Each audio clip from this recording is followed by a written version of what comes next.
which I found out odd. What was the other problems? I know there was, I think it was it was the audio. For some reason it's not matching up to the subtitles. It seemed to be cutting off a bit too quickly or not quick enough, which I don't remember that happening in the other version I played, the PlayStation 2 version.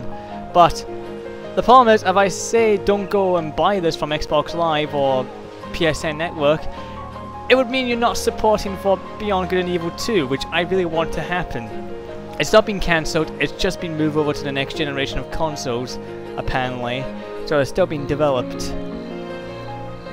To let you know, what really makes this game truly special is, it's not technically impressive. Even back in the day it wasn't that technically impressive, but it was just drenched in atmosphere, and it was a really dark game. It is a really dark game, and also just the characters is just likable. Jade is just amazing. For a female character who's not treated as a sex object or representing feminism in a way, she acts like a normal human being. And you know, she's strong-willed. She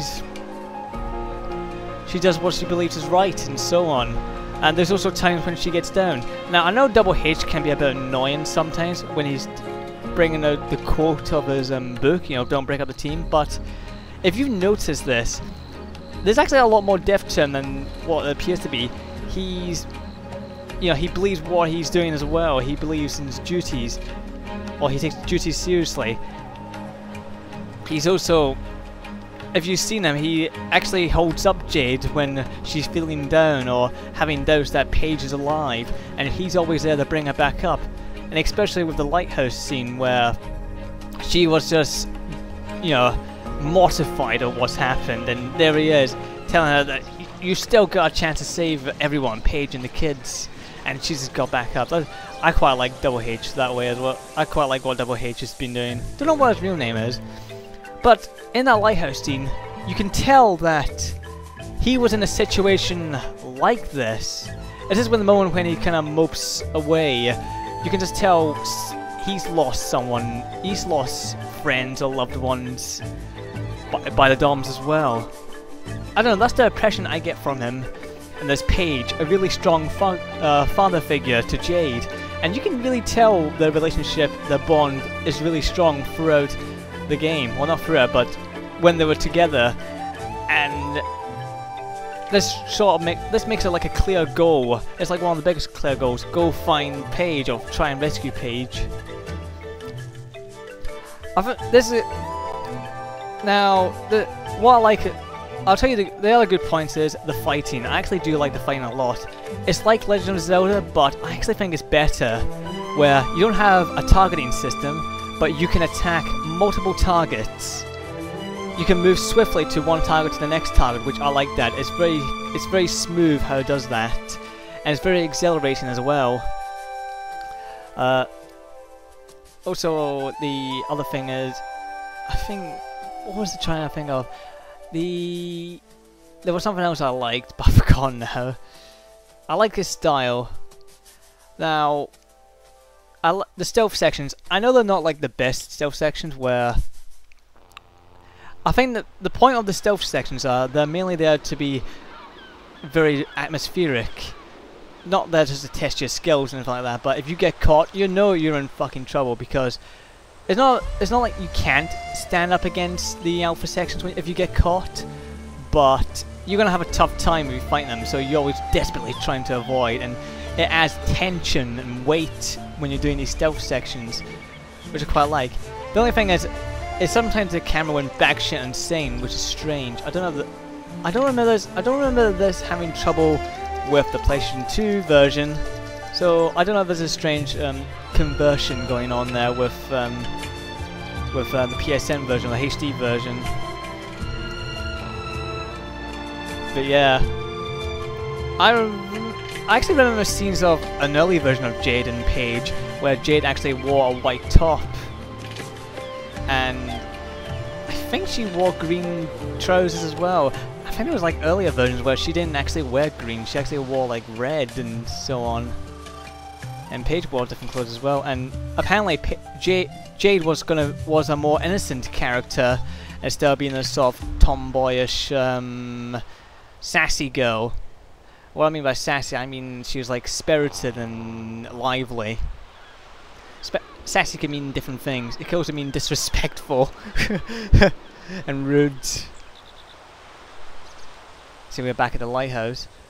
I kind of like this game. I wanted the world to be a bit bigger. You know, talk to more characters, have more side quests. Actually, I don't think I ever because when I did this, when I was redoing this again to get back to what I was, I don't remember accepting or getting a quest from anyone. It was just mainly finding areas. I would like to have more areas, but I like to have side quests, taking quests from people. Because this sort of be more like an action adventure RPG sort of thing, like Legend of Zelda. Now, what I find now, I just want to talk about the game.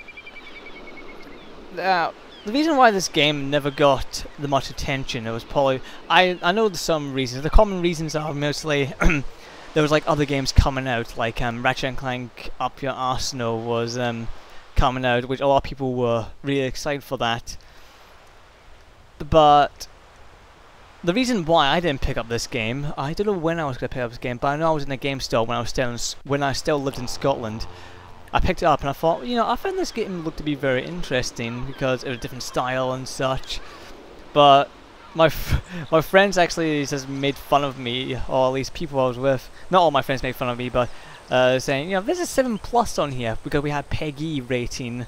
It says 7+, so 7 and over can play this game. And I'm thinking, okay, that's not until years when I bought this game cheaply. I'm like, this game shouldn't be 7 because there's human trafficking going on here. There's a lot of dark elements in this game. This is far from kiddie. Also, I know a couple of reasons is this game never got hyped. It never got attention from magazines or gaming magazines whatsoever, which is a real shame. And I think the biggest reason is because a lot of people judged the book by its cover. They didn't like this. They were put off by its style because there was like a talking pig. And even when Beyond Good and Evil 2 trailer came out, a CG trailer, people still abuse Paige. Not abuse him, but they still judge the book by its cover. I'm like, Jesus Christ.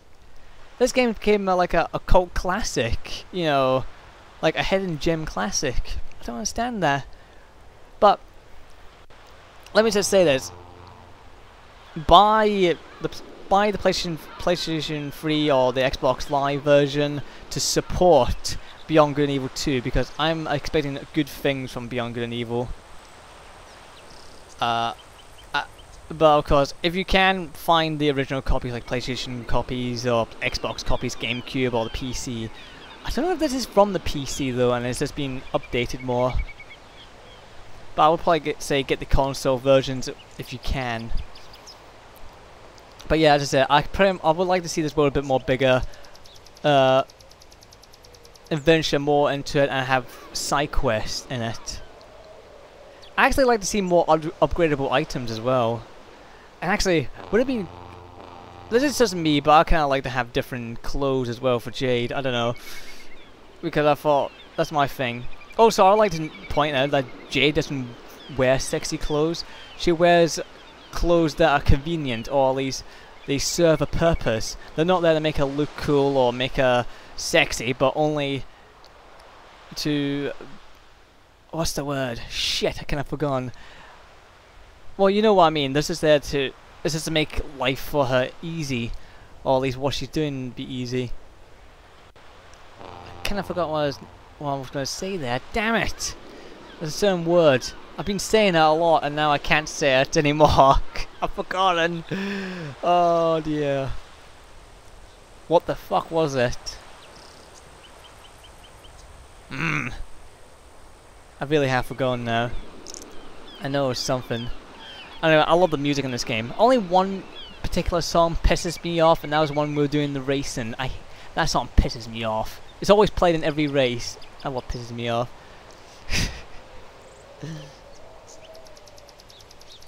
Oh.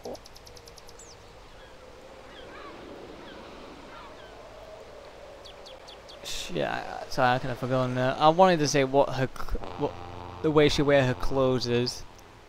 As I said, she doesn't wear them to be sexy. She doesn't wear them to be cool looking.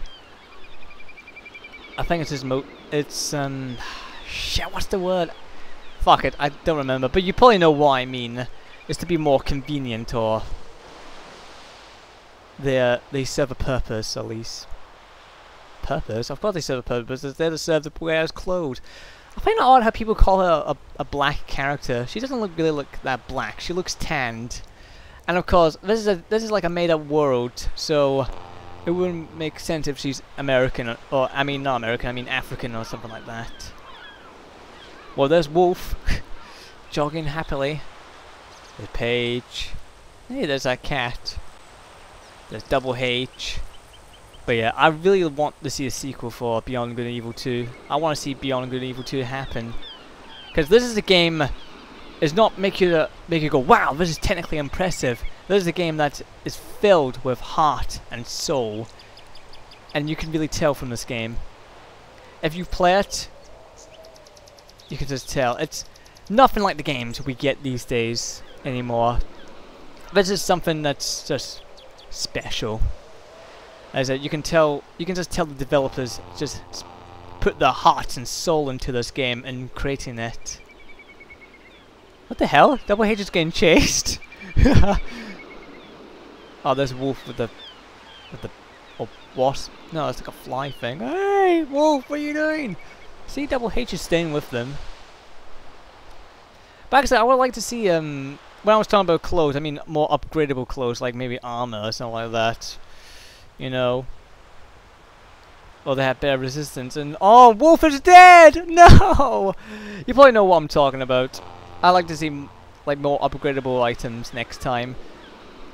Upgradable Joe staff. Oh, I think it's a Joe staff because a bow staff is actually longer than the Joe.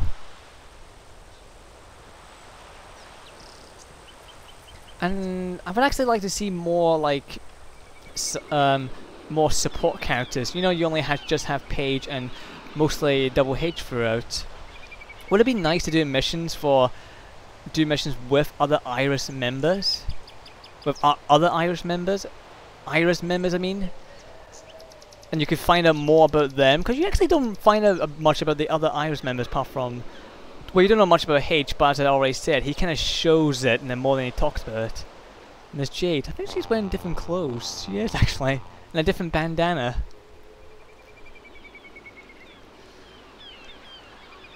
We are most grateful to those who come with the time. Special thanks to... yeah.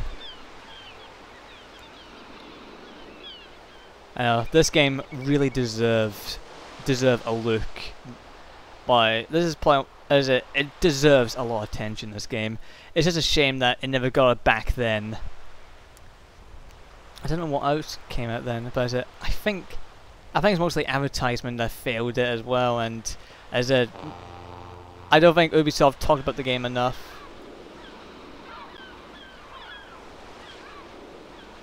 Well, anyway, hope you enjoyed this Let's Play. I'm sorry for the recording problems if this ruined your experience. I don't know what I'll do. Might re-record it one day, the whole game, but I'm not sure.